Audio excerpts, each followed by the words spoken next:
talking Joe podcast, minds in motion. Talk about relationships, help your emotions. Behavior management when your kids start to losing it. Talk about life and all the confusion. Minds in motion. Minds in motion. Talk about relationships. I'm talking Joe podcast, minds in motion. Talk about relationships, help your emotions. Behavior management when your kids start to losing it. Talk about life and all the confusion. Minds in motion. Minds in motion. Talk about relationships.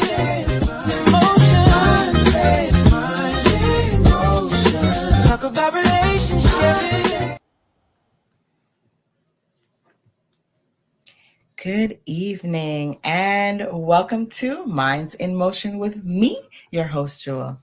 Tonight is my first episode and I'm so excited to be doing this show, bringing awareness to you, the viewing audience. Tonight, we're going to be live on Facebook, TDN Network One, Facebook, YouTube, and we're going to be on TDN Radio, Facebook, on TDN, and also on Instagram. I want to welcome you all to Minds in Motion. And Minds in Motion, let me just tell you a little bit about what Minds in Motion is, introduce myself, and then I'll introduce the guest that we have on for tonight. My name is Jewel. I am a child needs practitioner, and I've been doing this for just over 2 decades. Don't let the nice glowing skin fool you. I have a lot of experience in the field, and I have fun doing it. It's also my passion.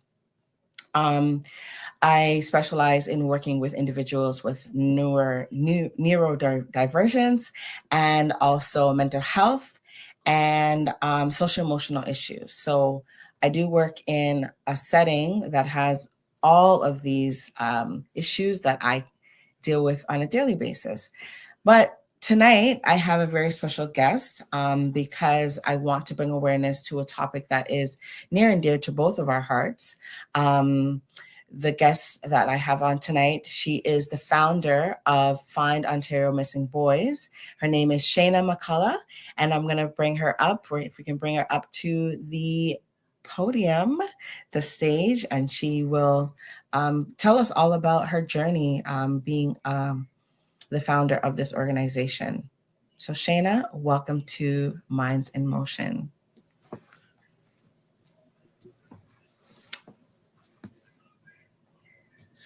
So she's muted. Can you hear me now? All right. Welcome, Shayna, to Minds in Motion. Okay. Welcome. Thank you for being here. I know that it's a tough topic to talk about, but it's one that really needs to gain some awareness and spread some knowledge about this topic. And I'm glad that you decided to come on to Minds in Motion to kind of tease our minds a little bit and to give us some knowledge about this topic. So welcome to Minds in Motion. Thanks so much for having me. Okay. So first of all, I just wanted to ask you tell us a little bit about your background. Tell us, the viewing audience, a little bit about your background and how you got into this. So I kind of, I guess I call myself now an accidental advocate. I didn't really foresee myself or this initiative being birthed till it was already, the train was sort of left the station already. And initially, how the missing boys came to my attention was through a friend. And they contacted me saying that they live in Durham region, east end of the GTA. And they contacted me saying that, that there was boys missing in their area, 3 boys at the time. And that was concerning to the single dad because he didn't hear any of their names on the news. There was no attention around the boys that were missing. So he was just um, contacting me to ask me if I had heard anything, which I Mhm. hadn't. And then 2 weeks after that, I got a YouTube video sent to me with naming 6 boys that were missing. Seeing their faces and hearing their names, it really struck me as odd that no one was talking about it, and that it was largely being ignored in the mainstream media. And at that point, I used my platform, Roots Reggae Hub, which is an internet radio platform that we broadcast in 228 countries worldwide.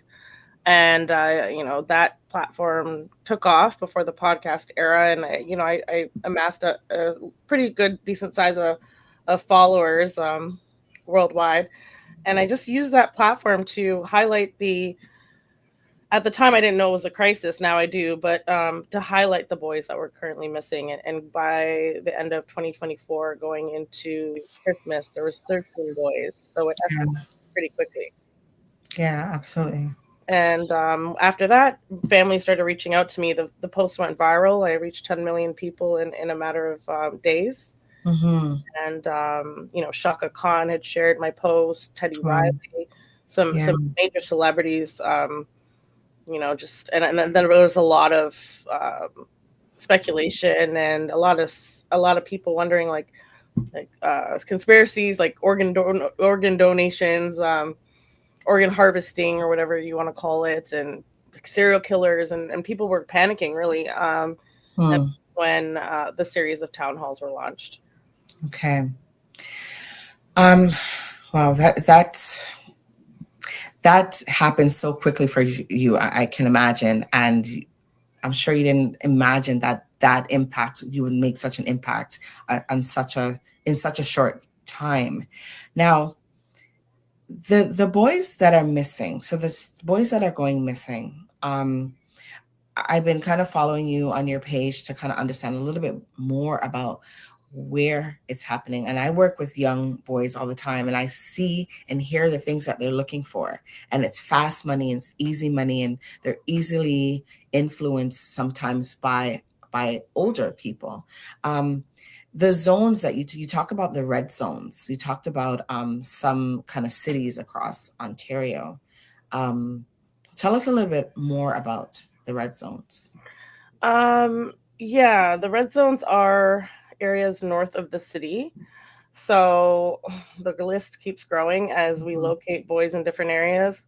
Um, and essentially, these are areas that are remote, typically Sarnia, Aurelia, Thunder Bay. Um, Really, it's not border cities too, Niagara, London, Windsor. It's cities that typically you would think that Black boys, diverse boys, would stand out. Right. Um, a lot of people are like, what? Like, wouldn't they stand out? But the thing is, these boys are kept indoors 24/7. They're not walking around in the public where you would see Mhm. them. Mhm. So there's no opportunity for them to stand out. Mhm. These organizations are very sophisticated. They have their own drivers. They have their own food delivery. They have their own network, really, that move these boys around to different locations, and they really move underground, like in underground, out of sight. Yeah. And people say that these boys are lured by fast money, but I think it's a lot more than that. It's a lot more sinister than that. And the Mhm. promise of money might be there. Do they get that money? Um, Mhm. all the time? That's really not guaranteed. Yeah. Does it go through their hands? Perhaps, but do they end up with a large amount of money? I've heard firsthand from a missing boy, or a boy that has been groomed into this lifestyle, that the money doesn't stay with him. So Mhm. I can't speak for every boy, but the lifestyle that is glorified is not the lifestyle that, or the outcome that is the case. Yeah. Yeah, So that's presented to them. And I mhm. kind of wanted you to highlight the zones and you've actually very sophisticatedly you went into why you explained why these boys should be standing out, but they don't necessarily stand out because they're being hidden. They're being groomed. They're being essentially kidnapped, right? Or abducted. Um, so Can we touch on a little bit about the most, I wouldn't say the most recent one. I have dates here. Jakai, not Jakai Jack, Josiah. Josiah Weblong, yeah. He is, sorry, I get emotional when I talk about him because I care a lot about the family, and I hate getting emotional, but it's hard for me. I'm very close with the family, and I know that they're going through a lot of pain right now. He went missing from Brampton, and he ended up in Pelican Narrows, which is a remote reserve, First Nations reserve, which is about 10 hours north of Saskatoon, depending on how fast you drive. No cell phone service out there. There's also an area that was evacuated by the wildfires that happened in 2025. His case is really disturbing because a child from Brampton ends up somewhere so far from home, and there's no contact with family since May. So yeah, I'm not sure how much you want to know about that, but Yeah. it's a case that um it's the worst case scenario. You don't want to we're coming up to March. We're in January now, and March will be a year since his family has seen him. Yeah.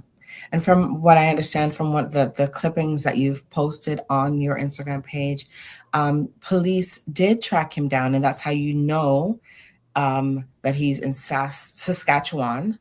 And but what are they doing? What are the next steps now that they've tracked him down? So right now the RCMP is calling for any tips, any leads. They're still actively investigating his case. They a lot of what it's hard. I can't share too much about the case, to be honest, because of the active investigation. And there's no way I would want to give too much information out that would ultimately affect the case.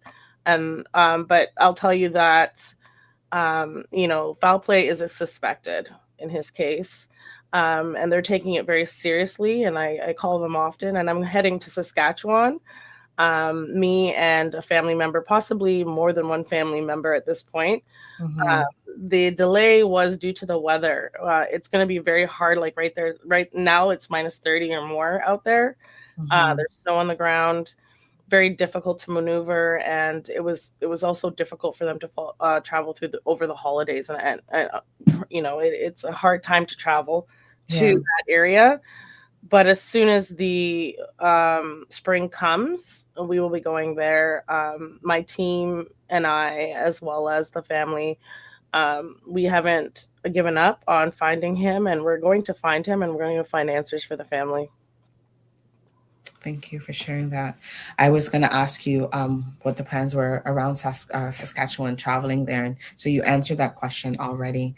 I appreciate that. And I can only imagine what the family's going through and what you're experiencing as well. I don't have any children of my own, but I do work with children every day. And I do work with troubled youth. And I work with youth that are not troubled. And I understand sometimes the way that youth think. And sometimes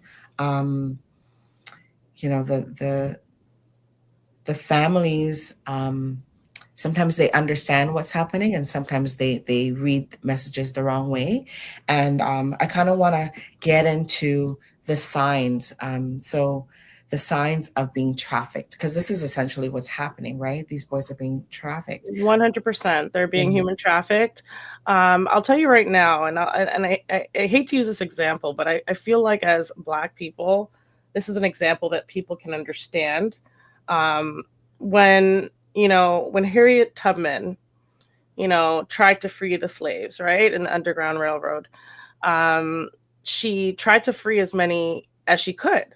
Some wouldn't leave. Some refused to leave. Others left with her, were free, and then returned to the plantation. Okay. These boys don't understand even the concept that they have been human trafficked. Their young minds cannot wrap their head around it. And unfortunately, the grooming process is sometimes it takes weeks up to years, and by the time these boys under full control by these predators, they feel like they have some sort of choice in the matter, but really they don't, right? Right. And quite often, once you're told, oh, you'll only be gone for a week or whatever, a week turns into 2, or 2 weeks turns into 2 months, 2 months turns into 2 years, and your family hasn't seen you or heard from you. In the worst case scenario, there are deadly outcomes, right? Where parents never see their children again. Yeah. And I've spoken to mothers early on in this work, in my advocacy work, that their sons went missing in 2021 and 2022 and were found deceased in other provinces. Right. So that is the worst case scenario. Signs of trafficking that you need to look out for: your child comes home with a bunch of cell phones that you didn't purchase, or a cell phone that you didn't purchase for them, a pair of Jordans, tracksuits, clothing and accessories that you never purchased for them. Things like meeting older friends, hanging out with older friends. Quite often they use slightly older boys to lure in the younger boys. They're targeting boys as young as 9 years old. Yeah. So your child, even a 9-year-old boy, is not safe. Nobody in any area is safe. Nobody in any suburban area is safe. This is not this is not specifically a problem of low income socioeconomic areas. This is a problem spanning across middle income and higher income families. This is a problem that is spanning to 2-parent household families. So a lot of the stereotypes need to be thrown out the window. Yeah. And another disgusting stereotype that I hate is the single mom or the bad parenting aspect, and that our community is constantly talking about. And I just want to say right now, it has nothing to do with bad parenting. I've met families and sat in their homes where both parents are present. Both parents are highly educated, have great jobs, over 6 figures. Child has everything, and the son can still get swept up by into criminal organizations that prey on our children, because they feel that nobody cares about Black boys, nobody's protecting them, nobody's looking for them, and therefore they are disposable to us, and they're disposable to the authorities and to the system itself, the system that is literally swallowing them, because we represent more than 50% of the missing children per year. And I don't even know how long that statistic has lasted, because they've refused to give me the data. Really? I have to file a Freedom of Information's Act to get the last 5 years of data. They're stonewalling my Freedom of Information's Act. And, it's very unfortunate, and I won't stop. And I'm a very determined person. Yeah. And when it comes to the safety and the lives of our children, they need to someone needs to stand up for them. And be held accountable. Yeah. What do they say to you? Like I've seen you asking about the Amber Alerts. Why aren't Amber Alerts happening for our Black boys, our Black children? Why aren't they happening? They will never happen. They don't qualify. They will never happen. Amber Alerts have very strict criteria. You have to see the child being pushed into a vehicle. You have to have a vehicle description. You have to have a suspect description. You have to have multiple things. Like there's 4 or 5 different qualifications. Typically, when you get an Amber Alert on your phone, it's a parental abduction. And that's really it. And if they did Amber Alerts for our boys, your phone would be going off 3-4 times a day. You know what I mean? Like it's really bad. When we find one boy, another boy is gone. Because, like I said, when these boys get caught up in certain circumstances, found in a home of an adult, of a 46-year-old woman, or an adult 47-year-old, these are the type of sick people that have our children, grown-ass women and grown-ass adults. Yeah. Sometimes they look like us. A lot of times they don't. They're not Black people, and they have our kids. And, there's no consequence for them. There's no charge of human trafficking. As a matter of fact, predominantly our boys get charged with things that are found in these adults' homes. And then they're criminalized. Right. And then they have to go through the judicial system, and they have to endure more trauma, and they don't get victim services that would allow them to speak on what they've experienced. Have they been drugged? Have they been starved? Were they held against their will? There's not an opportunity to speak on their experiences. And that's the saddest part. the whole system needs to be rerouted, uprooted, and fixed, essentially, because it's Mhm. completely broken and it's not working. Wow. Um, I want you to before like the hour really goes by really quickly. So Yeah. before we get too far into things, I want you to talk about your GoFundMe page, and if you can mention it. I didn't have an opportunity to give it to the producer to do a banner for it, but if you can just talk about your GoFundMe page and how that's going for you. Yeah, the GoFundMe page, I haven't checked it in a while. I don't really promote it, Mhm. honestly, and I think the people that have donated are probably the family members that I've helped. Yes. And I don't ask them for help. I think, most of those donations are anonymous, and I don't know who's donating. I think one person that donated reached out to me, and we had a great conversation, and I thanked Mhm. her. But it wasn't a parent that I had helped or a family that I had helped. But she was so sincere, and she just wanted more information. We had a great talk. Um, but yeah, I would think I've raised just over $2,000 over the last year. Okay. I'm fully self-funded. I have funded every single trip, other than, of course, the funds that covered like the 2,000 was helpful. But yeah, I've fully self-funded. I put a lot more time and blood, sweat, and tears into this Yeah. than that, and I'm so grateful for what has been donated. It has helped, but I'm hoping to secure some funding through the nonprofit, and that basically is powering this. I run a nonprofit, which I actually started a couple months before Find Ontario Missing Boys was activated, and I'm hoping now to use that to start preventative programs that can help with this epidemic that we're facing. Yes. Um, Yes. but it's a process, and we'll see where that goes. Absolutely. Have you thought about getting into the schools to talk to the youth themselves about things that you've experienced with families to just say, this is happening? I know sometimes um, youth, they feel that they're invincible and that this is not going to happen to me. It can never happen to me. But have you ever explored the idea of getting into the schools and just talking to the youth directly? Yeah, I have. I want to do a school tour. That's on my to do list for 2026. I'm also going to be doing another town hall, which is set to be in March right now. It was supposed to happen end of last year, 2025, but because of the hurricane, I'm a Jamaican, and Mhm. the entire Jamaican community was devastated. And I'm a board member of the Jamaican Canadian Association. I'm the director of communications there. Okay. So the town hall was supposed to happen at the Jamaican Canadian Association, but it was supposed to happen in late November, early December was what our target was. But because of the Hurricane Melissa, the priority had shifted, unfortunately, and or fortunately, because Jamaicans needed our help, Right. Yeah. and we rallied around Jamaica at that time. And for that, all of our resources went towards sending the barrels and the emergency relief, and raising the funds to send to Jamaica. So yeah, it was postponed, and so look out for that date. It's going to be in March, right Okay. after Black History Month. And I'm also speaking at a panel in Ajax on January 21st. I'll probably share more info on that on Instagram. But I was interviewed for the Fifth Estate, Oh, wow. and Nice. the Fifth Estate episode is premiering on that weekend, the January 22nd weekend. I believe it's on YouTube, and also obviously broadcasted across national television.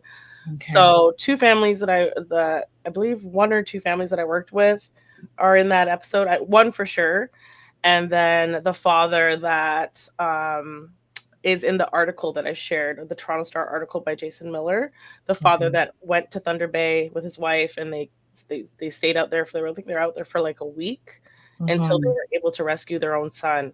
So Yeah. he's in that episode, and another family member that I helped Mhm. is also in that episode.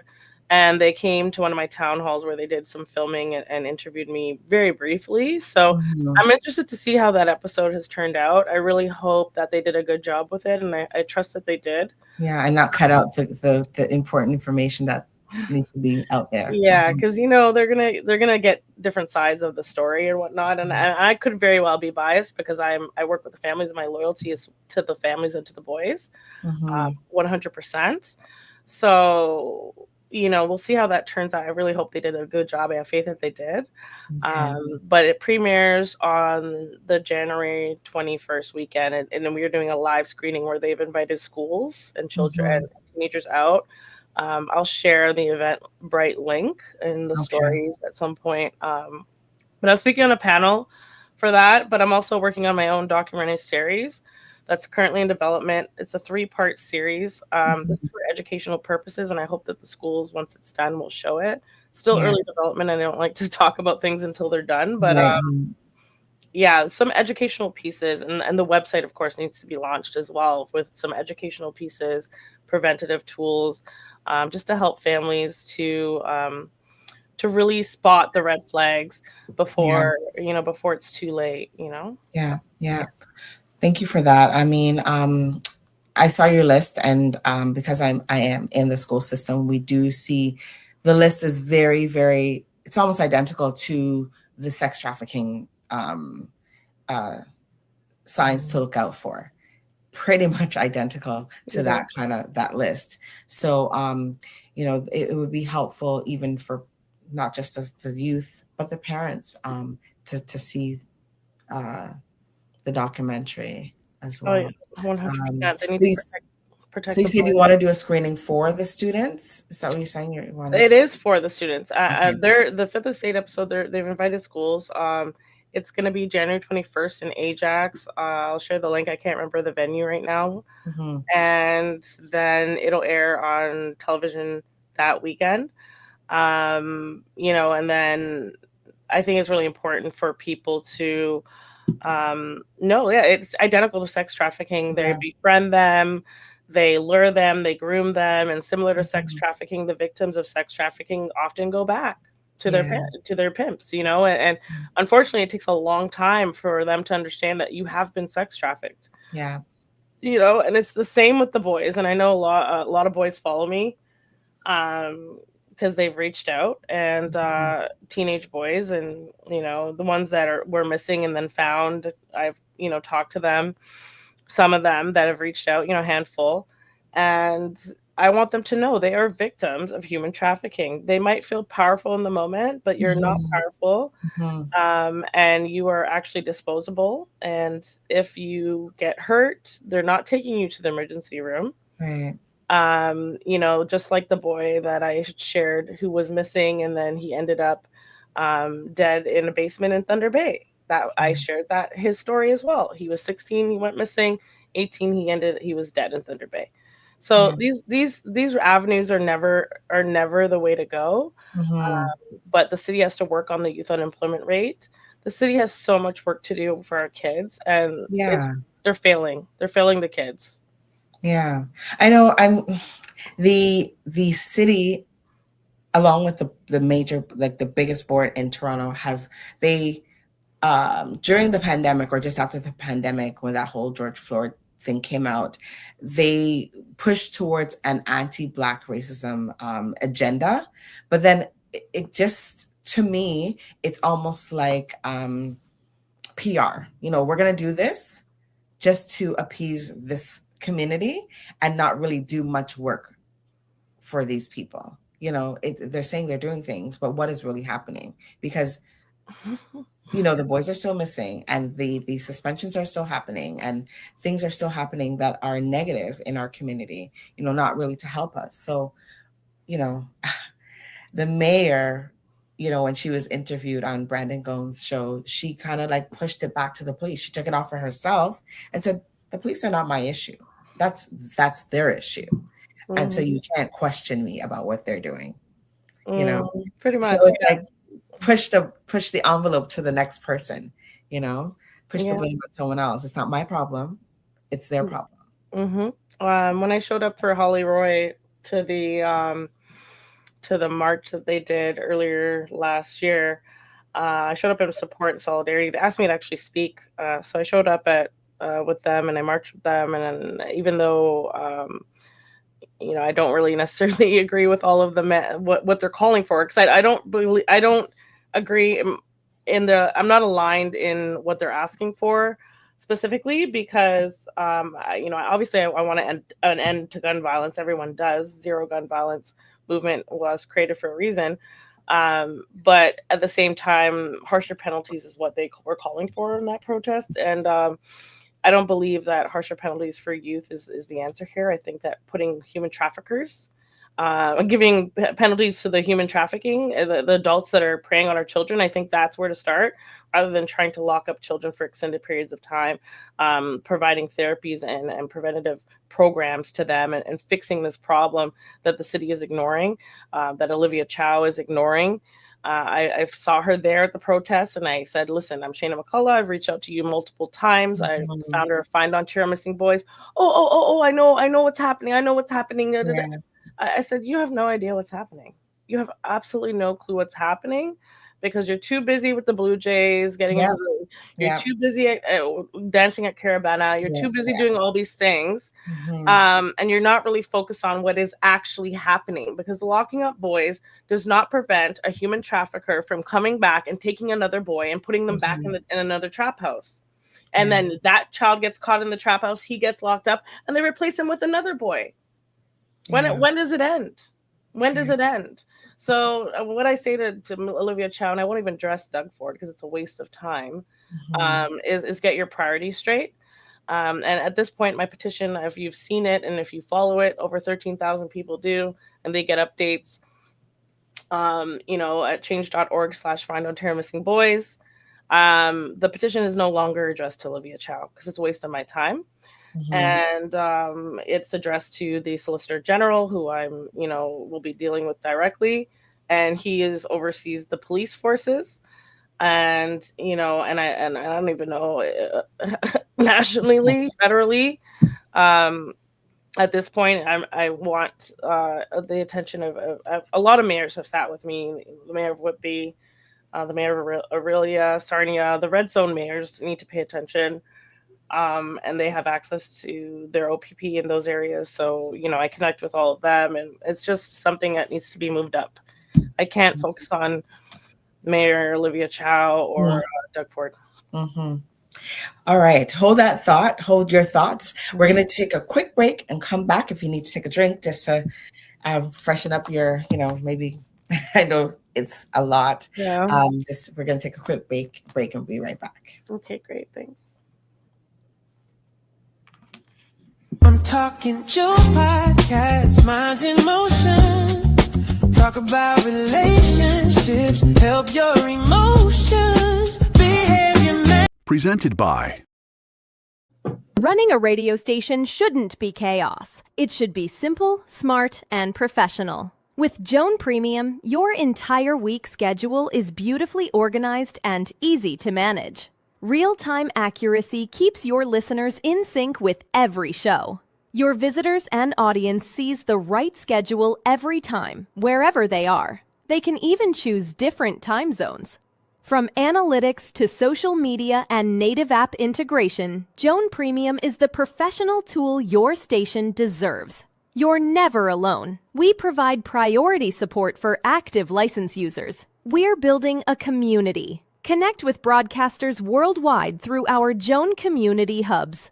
Choose your plan, annual flexibility, or lifetime freedom. Get Joan Premium today. www.gndenterprisesinc.com or call 877-698-9894 for more information.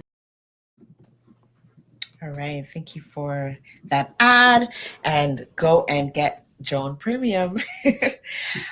So we are here with Shayna McCullough. She is the founder of Find Ontario Missing Boys.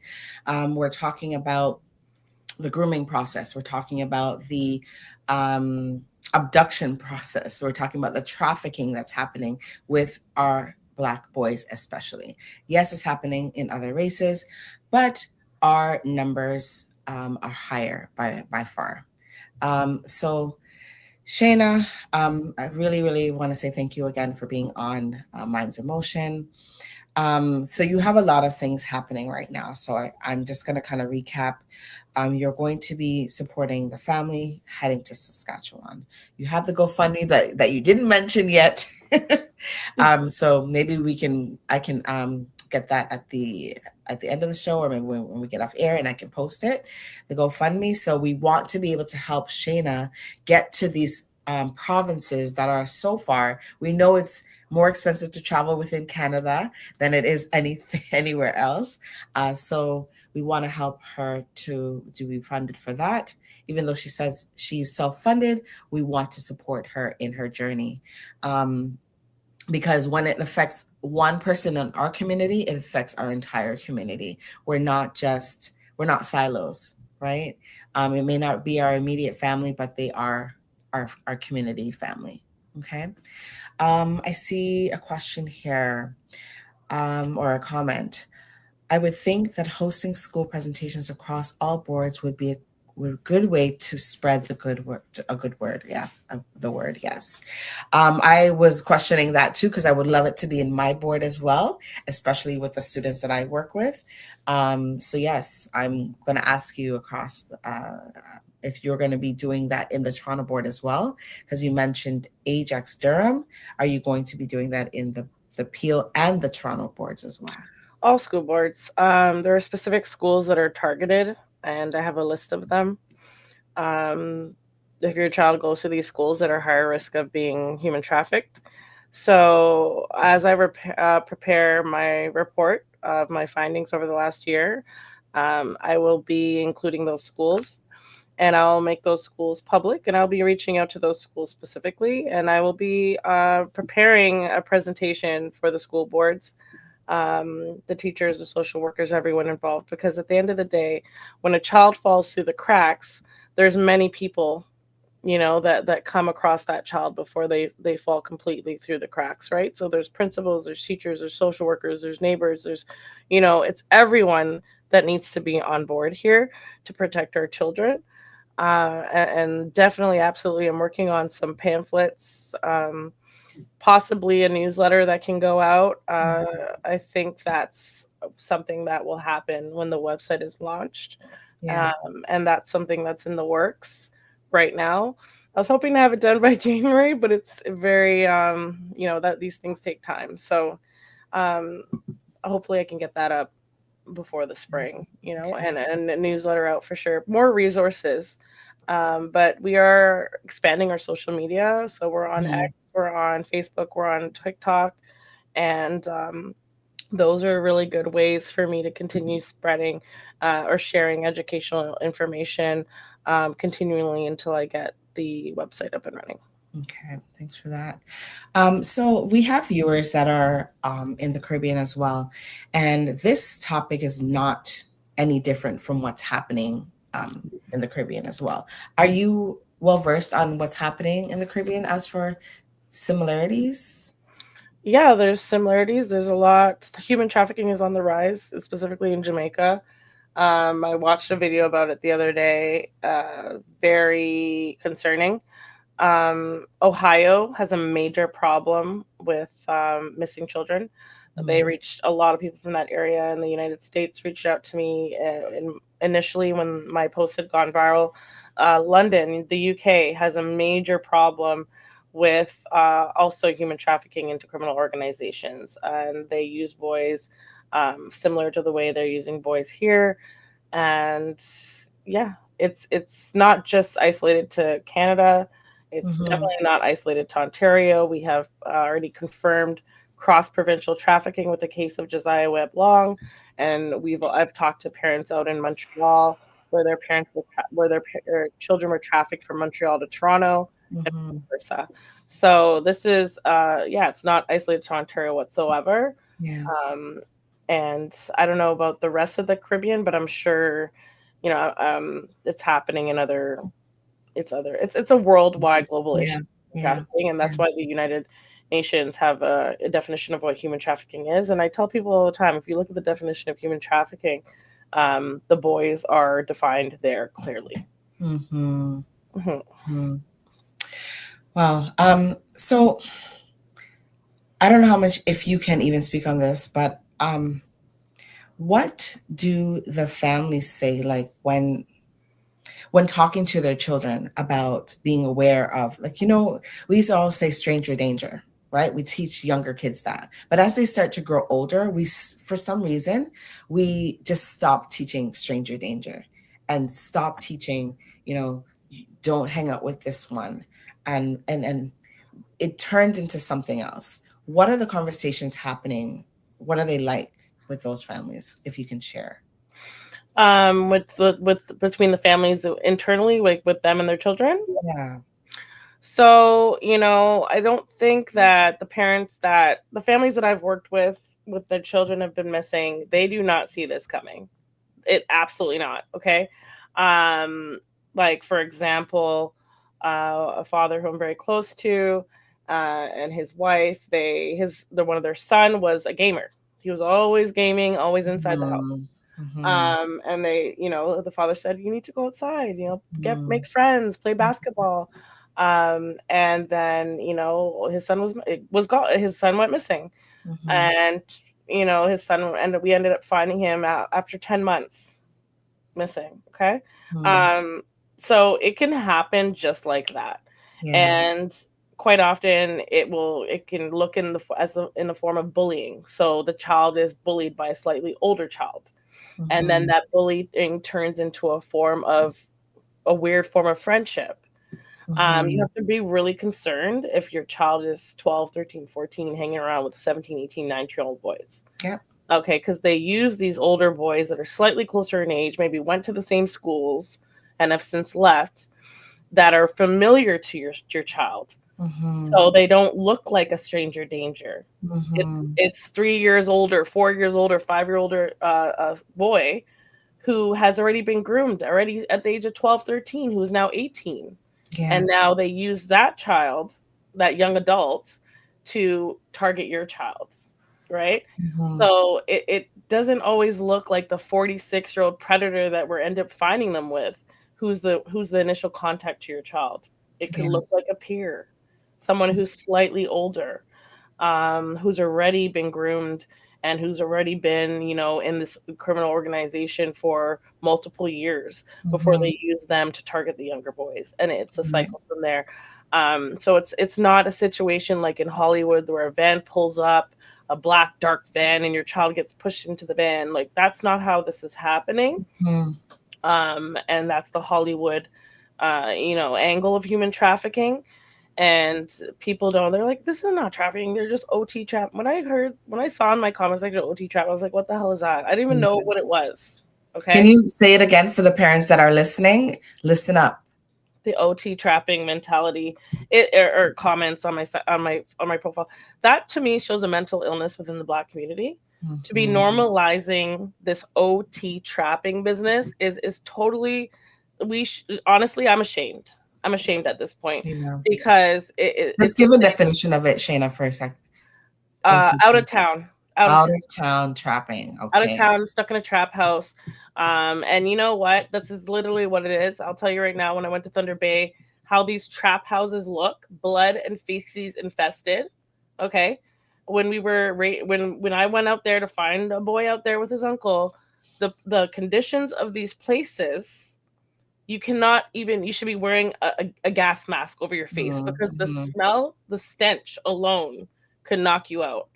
And so imagine a 12, 13, 14, 15-year-old boy living in a trap house, getting 1 to 2 hours of sleep per night, barely sleeping, barely eating, no clothes, okay? No way out because they're living in a trap house and feeding drugs to addicts 24 hours a day. That is no way for a young man to be growing up and to be experiencing this. People are overdosing in front of him. People are dying. He can get shot, killed, robbed in a trap house. Like, to be normalizing, oh, he's just OT trapping. He'll come back with a bag. He'll come back with a bag, or he'll come back in a bag. In the bag, he'll come back. Yeah. And then he'll be in the ground. So for our community to be normalizing this, it's the most disgusting and disheartening thing I've ever seen in my life. I think a lot of that comes from the social media, the music and stuff, trap house, and it's like they glorify these things. And I know a lot of people say the music doesn't influence kids. It sure does. I think it sure does. Mhm. And especially things that are, Americanized. Sorry for the Americans that are watching, Mhm. but it's true. We as Canadians over here, we look at these things and we're like, oh, we want to be like this. When I say we, I'm talking about the youth. They Yeah. glorify what they see on social media, and sometimes they can't differentiate between what's reality and what's fake, right? Yeah. And So you know what? It's definitely a rude awakening when they end up in a dark hole in a place that stinks. Okay, it's not any place. This glorification of a trap house and trapping, no, it's not. I've seen it for myself when I went mhm, to Thunder Bay, and it is the most disgusting, deplorable conditions. These places need to be knocked down, demolished, yeah, and the First Nations community and the Indigenous community is suffering because every time they get that check, these predators have our boys out there taking yeah, the government's money. Okay, right.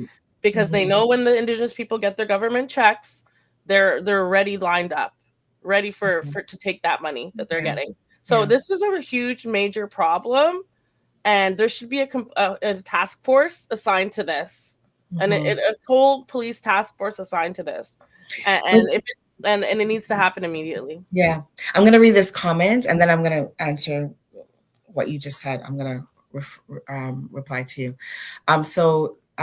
This viewer says some of the chop houses are quite the opposite as well. Sometimes they want to show off what the hustle is all about, and to gain what it can possibly look like. So maybe they're I've staging the home, maybe they're buying things in the homes, the gaming units and all these things to make it look enticing for these boys. But then they turn around and they're not really being able to access these things. They can maybe access them for a short period of time, but then it's weaned off or given or taken away from them, right? I've never seen a trap house that is Yeah. enticing.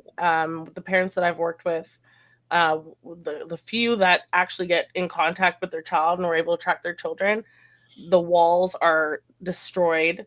Hmm. Okay, there's no trap house that looks fancy. I'm sorry to tell you. Like I've been there personally.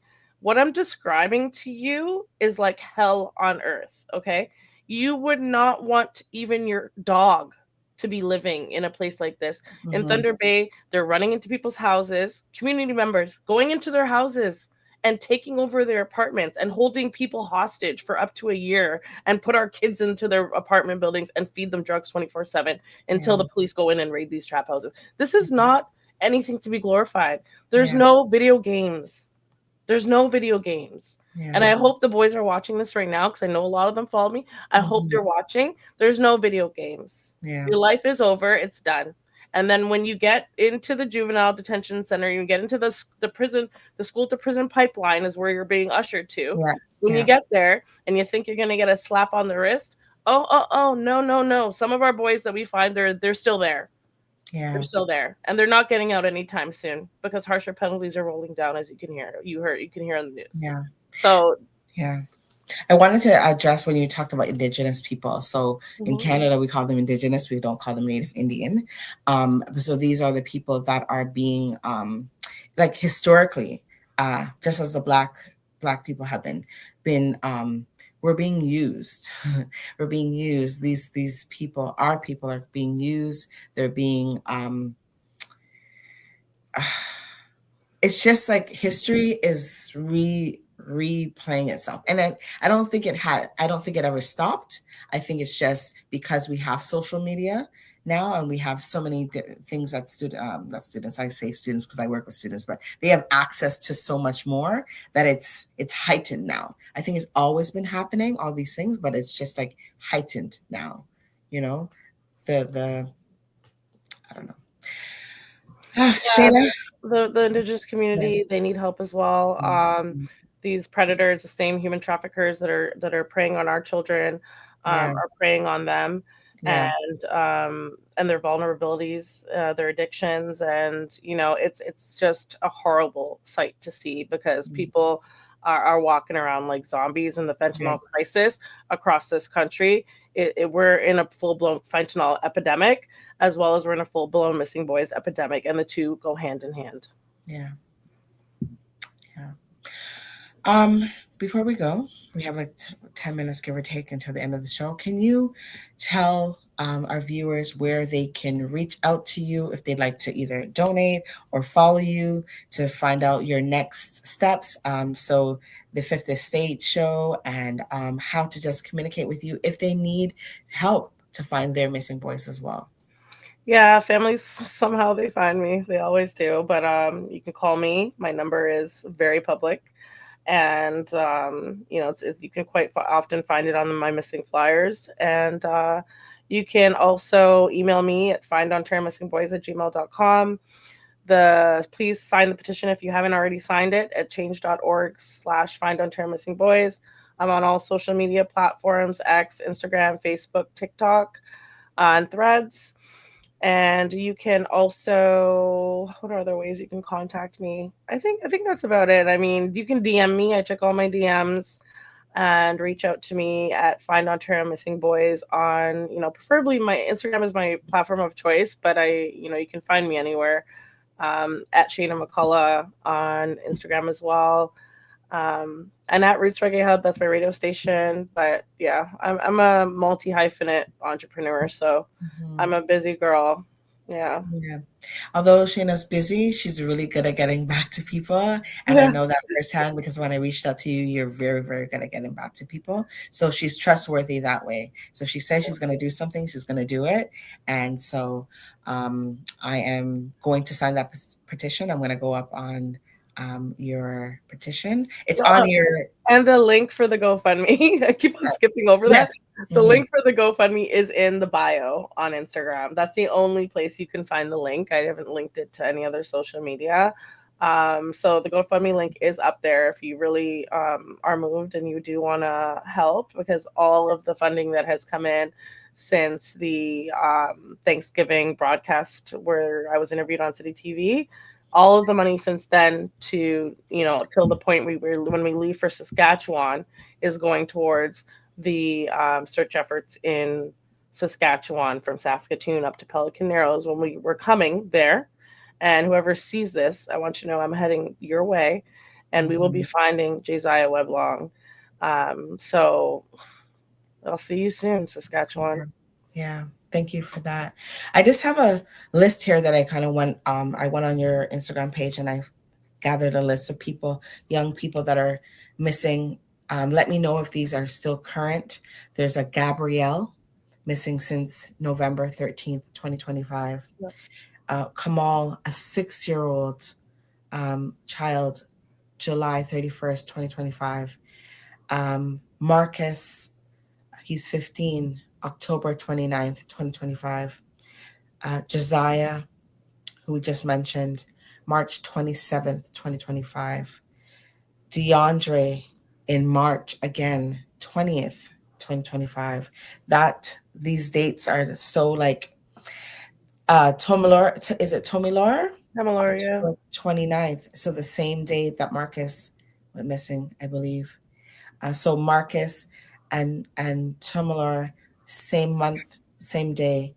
DeAndre and Josiah, same month, days apart. Mm-hmm. Are any of these, I mean, Josiah's still missing. Are any of these individuals still on the current missing list? They're all still missing, correct.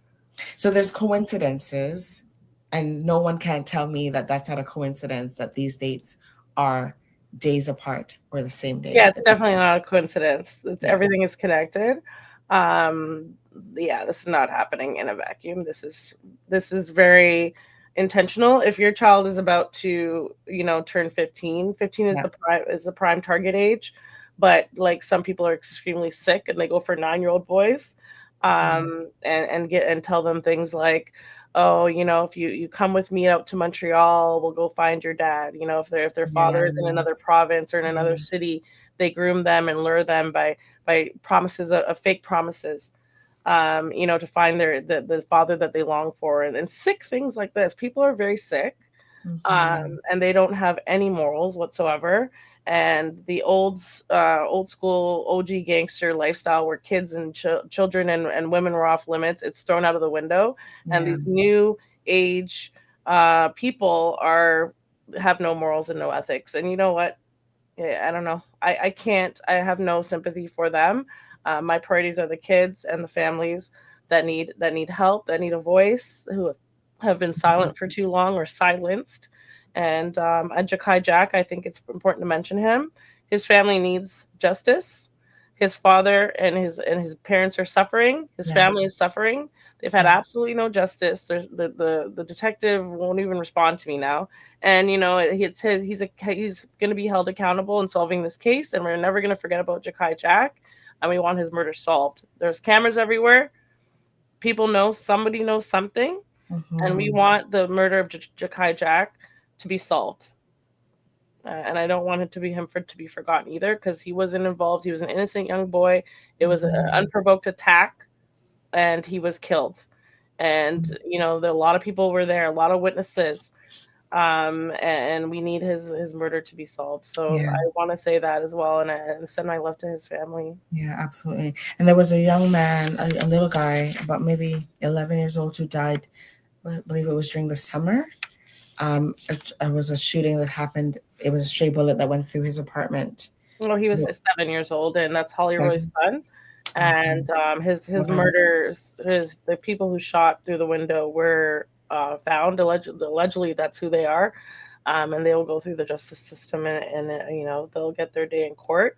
But thankfully, I think that the Holly Roy, Javay Roy case took all the attention, and perhaps that's why Ja'Kai Jack's case flew quite under the radar. And when I shared his post, nobody even heard about it. There was also other things that happened, like the stampede over at what was it, Afrofest?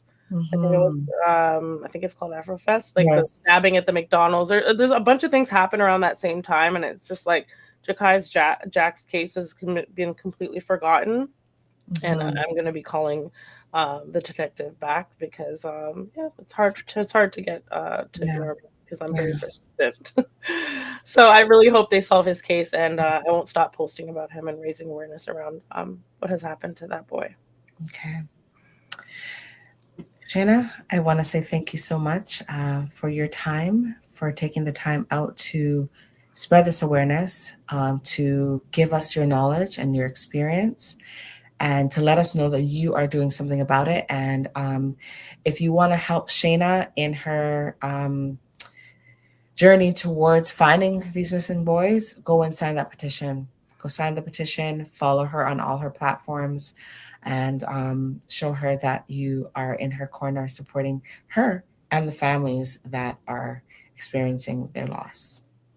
So thank you, Shayna. I'm going to, we're going to end the broadcast soon. Thank you, Joel. So I just have to say thank you. If you want to say again, I